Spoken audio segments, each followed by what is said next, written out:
એટલે અહીં મંચ ઉપર અમારે મોવાથી બકુલભાઈ મકવાણા અને એની એક જુગલ જોડી અજયભાઈ શિયાળ, એ બે યંગ જનરેશન એવા છે કે એનું સાહસ બહુ મોટું છે. ખરેખર એના સાહસને હું હૃદયથી બિરદાવું છું, કારણ કે એ પણ એવા સમૂહ લગ્ન કરે છે. ક્યારેક ક્યારેક પરિસ્થિતિ સર્જાય તો એમાં આરપાર કઈ રીતે, હમણાં થોડા દિવસ પહેલાં તે એમના જે સમૂહ હતા અને થોડું કુદરતી વાતાવરણ બધાનું, એમાંથી પણ એ પાર થયા. અને ખરેખર હું સુરત હતો ત્યાંથી મેં જોયું કે આ યુવાનો છે એનો કેટલો હોસલો છે.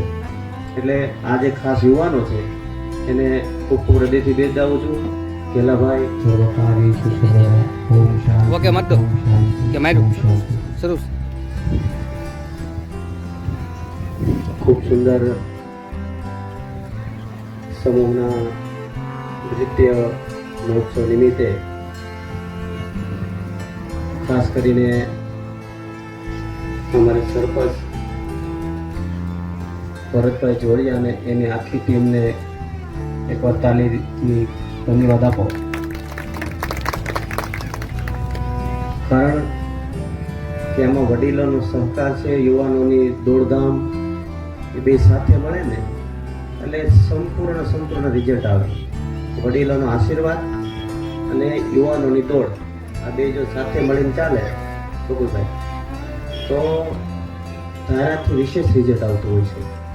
એટલે અહીં મંચ ઉપર અમારે મોવાથી બકુલભાઈ મકવાણા અને એની એક જુગલ જોડી અજયભાઈ શિયાળ, એ બે યંગ જનરેશન એવા છે એનું સાહસ બહુ મોટું છે. ખરેખર એના સાહસને હું હૃદયથી બિરદાવું છું, કારણ કે એ પણ એવા સમૂહ લગ્ન કરે છે. ક્યારેક ક્યારેક પરિસ્થિતિ સર્જાય તો એમાં આરપાર કઈ રીતે, હમણાં થોડા દિવસ પહેલાં તે એમના જે સમૂહ હતા અને થોડું કુદરતી વાતાવરણ બધાનું, એમાંથી પણ એ પાર થયા. અને ખરેખર હું સુરત હતો ત્યાંથી મેં જોયું કે આ યુવાનો છે એનો કેટલો હોસલો છે. એટલે આ જે ખાસ યુવાનો છે એને ખૂબ ખૂબ હૃદયથી બિરદાવું છું. કેલાભાઈ અને આમ ગણીએ તો આજે મંચ ઉપર બિરાજમાન મારે ઉકા દાદા થોડા ટાઈમ પહેલાં જ છે સરસ મજાની એની વાણીથી આપણને જે સંબોધ્યા.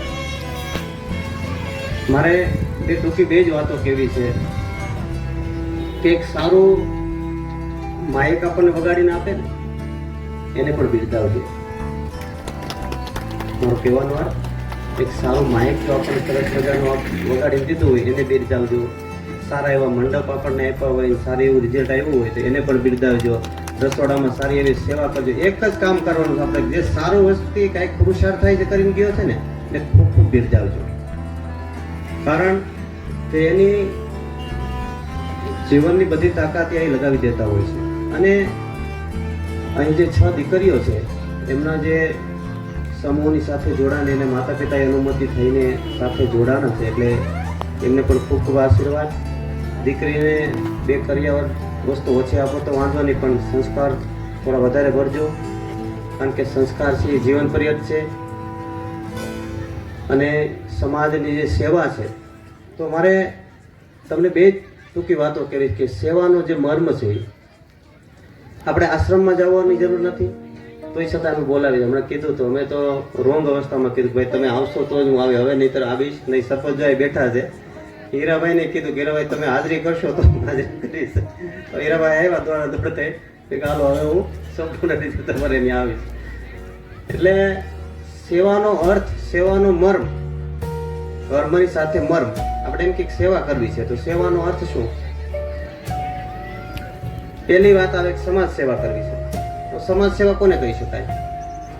કે ભાઈ આપણા સમાજની અંદર જ કોઈ સારા એવા રસોઈ કરતા હોય તો આપણે જ્યારે જરૂરિયાત ઊભી થાય તેને બોલાવી લઈએ. સમાજ સેવાની વાત કરીએ. પછી બીજા નંબરમાં કે સમાજની અંદર સારી એવું કોઈ એવું શોપિંગ હોય કે જે કરિયાણું સારી રીતે રાખતા હોય અને સમાજ કઈ રીતે સદ્ધર થાય તો ત્યાંથી ખરીદી કરો. દરેક સમાજની અંદર સિસ્ટમ છે કે ગ્રુપની અંદર તમારી પાસે એક ભાઈ પાસે કાંઈ પણ પ્રોફિટ થયું તો એ તમારા નાના ભાઈ પાસે જાય તો તમને ભવિષ્યમાં કામ આવશે. મોટા ભાઈ પાસે જાય તો કામ આવશે, દાદા પાસે જાય તો કામ આવશે, બાપુજી પાસે જાય તો કામ આવશે. પણ જો તમારા ઘરની અંદર કાંઈ પણ વસ્તુ જાય તો એ તમને ભવિષ્યની અંદર ઉપયોગી થાય. પણ એ જો આપણા ઘરથી બહાર વસ્તુ કોઈ પણ વહી ગઈ તો એની આપણે અપેક્ષા રાખવાની થતી નથી. એટલે સમાજ સેવાનો અર્થ કે જે કાંઈ જાય એ બધું ગ્રુપમાં જાય, તો ગ્રુપની અંદરથી આપણે ક્યારે પણ લઈ શકશું. એટલે ઓટોમેટિક સમાજ એમાં સજ્જ થઈ જાય. સારા એવા બે આપણા બાળકો હોય તો હું એમ કહું કે એને ફ્લો આપીને કાંઈ પણ થોડું ઘણું ફંડિંગ કરીને આગળ વધે એમ હોય, ડૉક્ટર બને એમ હોય, કોઈ કોન્સ્ટેબલ બને એમ, કોઈ એડવોકેટ બને એમ હોય, કોઈ શિક્ષક બને એમ હોય, તો આને આપણે એવી રીતનો ફ્લો આપીને ત્યાં સુધી પહોંચાડીએ. આ એક મોટી સેવા છે. સેવા આપણે કરવા માટે કે ભટકવાની જરૂર નથી, પણ આપણી વચ્ચે જ સેવા પડેલી છે. તો ખાલી આપણે એક નજર બદલવાની છે. અને ખાસ કરીને જે યુવાનો છે, પહેલાં જ મેં શરૂઆતમાં વાત કરી કે અહીંના જે કાર્યકર્તાઓ છે, જેને આમાં ખાલી નજરથી જે સહયોગ કર્યો છે એને પણ ખૂબ બિરદાવજો. બાકી તો સારું કાર્ય કરતા હોય તો 5 વ્યક્તિ એને ફ્લો આપતા હોય, 2 વ્યક્તિ પસંદગી નો પસંદગી, પણ તમે સારું કરો છો, હું એટલું કહું છું. અને એનો એક મોટું ઉદાહરણ, તમે સારું કરો છો એટલે અમે આવીએ છીએ. સારું કરો એટલે જ આવીએ છીએ ને. મેં તો કીધું હોય તો બાપુ આપણે સવારે લાકડીઓ લેવાની અને એમાં તમારે હાજરી આપવાની સરબત. હે એટલે આ એનું પ્રમાણ છે કે ભાઈ તમે સારું કાંઈ કરી રહ્યા, સમાજ માટે સારું કરી રહ્યા, દીકરીઓ માટે સારું કરી રહ્યા, શિક્ષણ માટે સારું કરી રહ્યા. હવે આ બધું આપું. અને હું એવું કહું છું ને કે સમય જતા આ એક કોળી સમાજ જે છે એને એવું નથી કે એની અંદરથી ઘણા પ્રેરણા લે છે. આજે ઘણો સમાજ જાગ્યો છે કે ભાઈ આ કોળી સમાજ જો સમૂહ લગ્ન કરતા હોય ને આવું બધું થતું. હવે તમે જુઓ ને તો હું ઘણા બીજા અન્ય સમાજમાં જાઉં છું બધે, પણ એટલા બધા આમાંથી પ્રેરણા લઈને સમૂહની જે શરૂઆત કરી છે, આપણા કરતાં 10 ગણી ઝુંબેશ આપણે વર્ષોથી ચાલુ કર્યું છે. પણ છતાં આની અંદરથી કંઈક શીખે છે. એવું નથી કે આપણે બીજામાંથી શીખવાનું છે. ઘણા બધા અને સારા એવા વર્ગ જેને કહેવાય, સમજી લો પટેલ સમાજ છે, બીજો ત્રીજો અન્ય સમાજ, ઉચ્ચ કક્ષાના જે વ્યક્તિઓ છે બધા, એ પણ સારી એવી પ્રેરણા લઈને હવે એની ઝુંબેશ મોટી ઉપાડી છે કે સમૂહ સિવાયનો છુટકારો નથી. એટલે સમૂહનો અર્થ ખાલી આપણે લગ્ન કરી લઈશું, દીકરીઓને કરિયાવર આપી દઈએ, આ ભોજન પૂરું થઈ જાય અને આપણે વર્ષે પાછા ભેગા થઈ અને છૂટા પડી નથી. સમૂહનો અર્થ એ છે કે આનું ચિંતન કરતા રહીએ. આપણો જે સમૂહ થયો ને, તો હવે આપણે આમાં કઈ જગ્યાએ આપણી ઉણપ છે, કઈ જગ્યાએ આપણે ક્યાંક હાથો આપણો લાંબો થયો છે, ક્યાંક આપણો હાથ ટૂંકો થયો, કે આપણી પાસે વ્યવસ્થા હતી છતાં આપણે દઈ ન શક્યા, સામેના માણસ પાસે વ્યવસ્થા છતાં એ માણસને સંદેશો આપી કે આ એક તક છે. તો એવું કઈ જગ્યાએ આપણી કચાશ રહી જાય છે, કઈ જગ્યાએ આપણી ઉણપ રહી જાય છે, એ બધાએ આપણે કામ કરવું જોઈએ. ત્યારે આનું રિઝલ્ટ આવશે.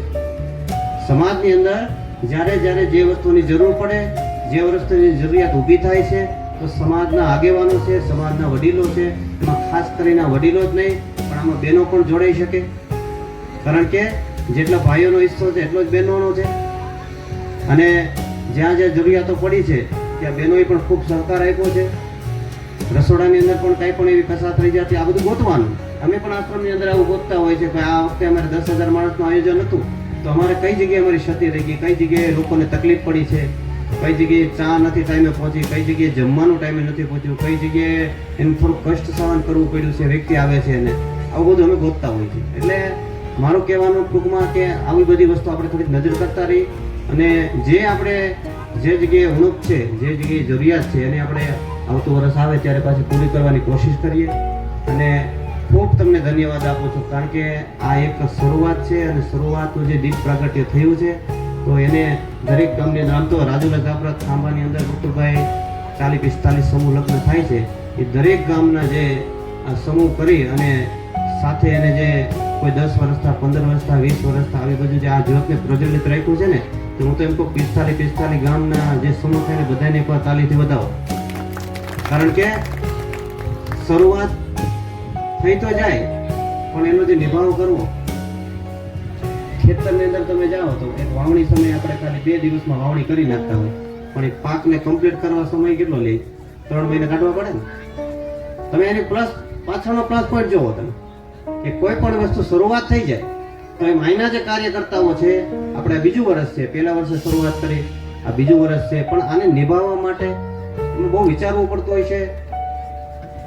બહુ બીજાની સલાહ લેવી પડતી છે, થોડુંક સક્ષમ થવું પડતું હોય, થોડુંક ઘરે આપણે આર્થિક રીતે લમસર કરીને 500,000 2,000 રૂપિયા આપણા યથાશક્તિ રૂપિયા પાકડી રૂપિયામાં જોડાવવું પડતું હોય છે. કારણ કે આ બધી પ્રવૃત્તિ રાખવા અને દિવેલ પૂરવા માટે આપણે બહુ ઘણો પુરુષાર્થ કરવો પડે. એટલે એક દિવસનું કાર્યક્ષેત્ર નથી આપણું, આ દર વર્ષની લિંક છે. એટલે આને આપણે એવી રીતે બજાવીએ, એવી રીતે આને સહેલાઈથી લઈએ કે ભવિષ્યની અંદર આ જે એક જ્યોત પ્રગટી છે ને, આ ક્યારેય બુઝાય જ નહીં. અને આને પછી એટલી કક્ષામાં લઈ જાઓ તમે કે પછી તો હું તો એમ કહું ને કે આપણા છોકરા બધા ક્યાંક બહાર ગયા હોય, અમેરિકા કે જોબ કરતા હોય કે કંઈ ઇન્ડિયન હોય કે બીજી જગ્યાએ કોઈ પણ જગ્યા બેઠા બેઠા ઓપરેટ કરે ને તો આ બધું આપણું થઈ જવું જોઈએ. એટલે સુધી લઈ જવાનું છે આપણે દોડવાનું નથી, પણ છોકરાને શિક્ષણમાં એટલા મૂકો અને એ શિક્ષણમાં આવ્યા પછી એક સેવાની પ્રવૃત્તિ, એક સંગઠન બનાવે અને સંગઠનના માધ્યમથી આપણે ગામડાના જે વ્યક્તિઓ છે એને બધી થોડીક ઝુંબેશ કરી છે. પછી એજ્યુકેશનમાં લઈ લેવાની કે ભાઈ સારા એવા નોકરિયાત છે, આ જવાબદારી આખી એની ઉપર જાય. અને એ આપણા ગામની અંદર 5, 25, 50 જો છોકરાઓ બધા નોકરિયાત થયા હોય તો એ બેઠા બેઠા ત્યાંથી આપણને પાકડી ફેંકે ને આપણા કાર્ય એમને હાલવા જોઈએ. એ ત્યાં સુધી આપણે લઈ જવાનું છે.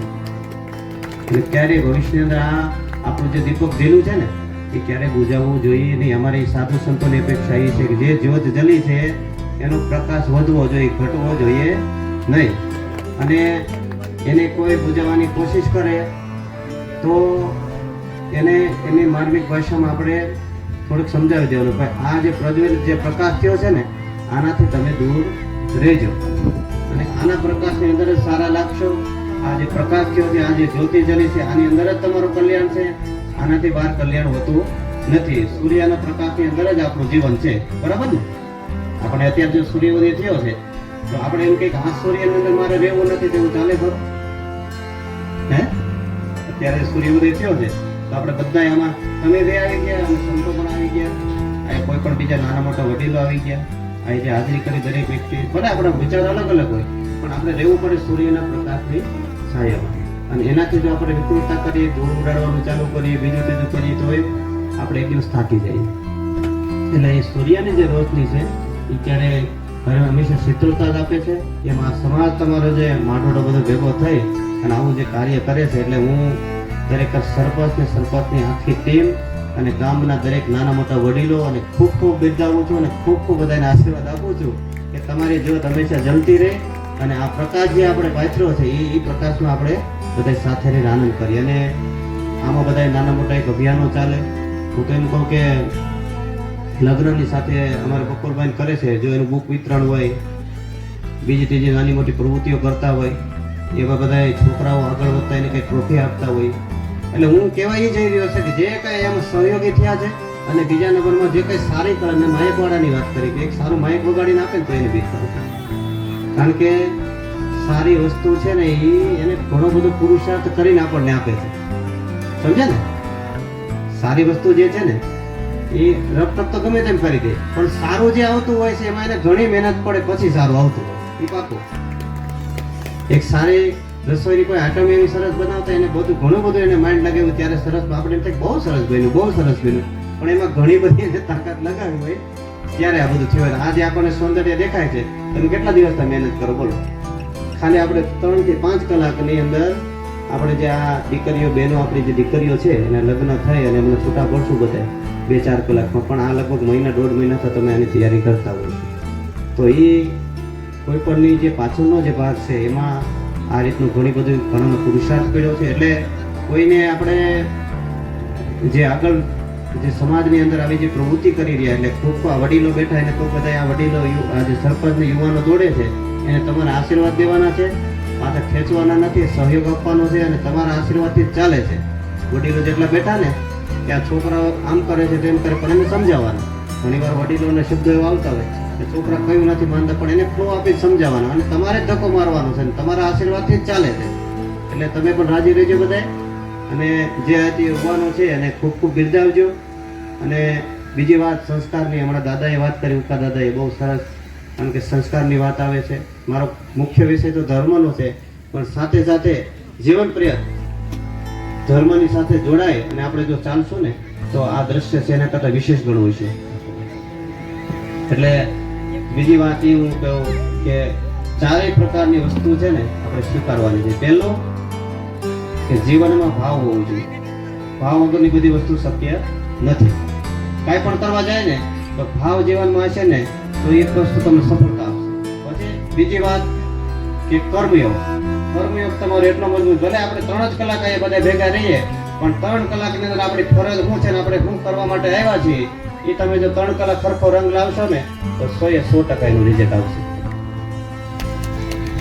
કારણ કે આ બધું જ્યાં ફર્ક ક્યાં રહી જાય છે કે જ્યાં જવાબદારીમાં આપણે 2 કલાક કે 3 કલાક આપણી જવાબદારી હોય કે આપણું ચિત્ત ભટકી જાય છે ત્યારે એનું રિઝલ્ટ આવતું નથી.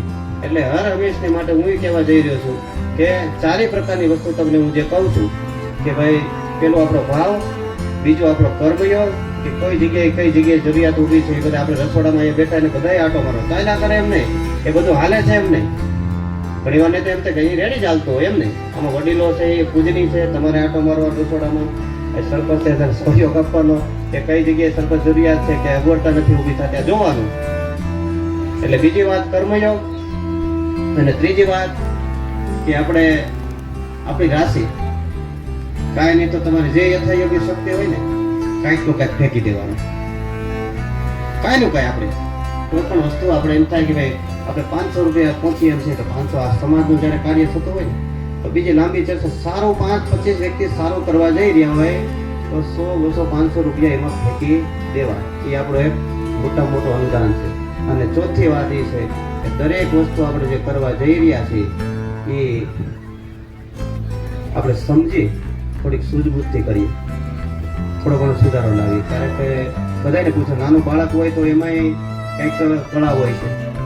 ઘણી વાર આપણે એવું થતું હોય કે ભાઈ આપણે વડીલ છીએ તો આપણે વડીલને સંપૂર્ણ પરિપક્વતા હોય એવું નથી હોતું. કાંઈ પણ કાંઈની અંદર શીખવાનું હોય છે. એટલે થોડુંક સમજીએ. અને 5મી વાત છેલ્લી એ કહું છું કે જે કરીએ ને આપણે 3 કલાક બધા ભેગા થઈને ભલે આવું કાર્ય કરીએ પણ તન મન ધન મન લગાડી બધું કરીએ. એટલે જો એનો રંગ તન મન અને ધન બધું જો આપણે લગાવીને કરશું તો એક દિવસ દુનિયા આપણને જોવા આવશે કે આ લોકો જે સેવા કરે છે ખરેખર આ દાતરડી ગામને ધન્યવાદ છે. એટલે વધારે વિશેષમાં નહીં, આપ ખૂબ સારું કરી રહ્યા છો અને આવા સુંદર કાર્ય કરતા રહી. અને મંચ ઉપર જે બિરાજમાન જે વડીલો બેઠા એને પણ બિરદાવું છું. આપ સૌ